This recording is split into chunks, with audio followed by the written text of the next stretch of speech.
वट सावित्री व्रत की कहानी एक गृहिणी की नजर से। नमस्कार, मैं हूँ आरजे काजल और आपके सामने लेकर आई हूँ वट सावित्री व्रत की कहानी, जो होगी एक गृहिणी की नजर से।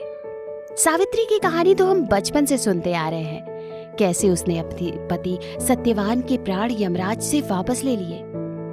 पर जब से गृहिणी बनी हूँ, एक पत्नी के रूप में जीवन जी रही हूँ, तब जाकर इस कहानी का असली अर्थ समझ आया है। आज सुबह सुबह मंदिर की घंटी की मधुर ध्वनि से आंख खुल गई। आज वट सावित्री व्रत है। मन में एक विशेष प्रकार की श्रद्धा और उमंग है। कुछ पवित्र, कुछ आशा से भरा हुआ है दिल। रसोई में दिया जलाया, पूजा की तैयारी की, लाल किनारे वाली साड़ी पहनी और वही पीली चुनरी ओढ़ी जिसे हर साल इस व्रत में पहनती हूँ। आंगन के कोने में खड़ा वो वट वृक्ष सालों से मेरा साक्षी बना है। उसी की परिक्रमा करते हुए हर फेरे में एक मनोकामना जोड़ देती हूँ।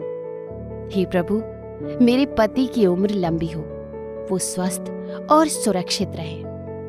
पर इस पूजा के बाहर भी कुछ और है, जो किताबों या कथा वाचन में नहीं मिलता। जब आज पूजा में बैठी तो सावित्री का चेहरा मन में आया, पर इस बार उसमें केवल वीरता नहीं थी, एक पत्नी की चिंता, एक गृहिणी का भाव था। सावित्री भी तो एक पत्नी थी, जिसे अपने पति के आयु का ज्ञान था। फिर भी उसने हार नहीं मानी। अपने संकल्प, श्रद्धा और प्रेम से उसने काल तक को झुका दिया। मन में ये ख्याल आया कि मैं या मेरे जैसी हर एक गृहिणी, क्या हम सभी सावित्री जैसी हैं? तो दिल से एक आवाज आई कि हाँ, हम भी सावित्री हैं। हर दिन छोटी छोटी बातों में परिवार के लिए, पति के लिए संघर्ष करती हैं। हर रोटी में दुआ होती है, हर थाली में प्रार्थना होती है। हम भी सावित्री ही तो हैं। जब रात को थके हुए पति के पैर दबाते हुए कहते हैं कि सब ठीक हो जाएगा, मैं भी सावित्री हूँ। जब अपनी थकान, गुस्से और आंसुओं को मुस्कान के पीछे छुपा लेती हूँ, ताकि घर खुशहाल रह सके।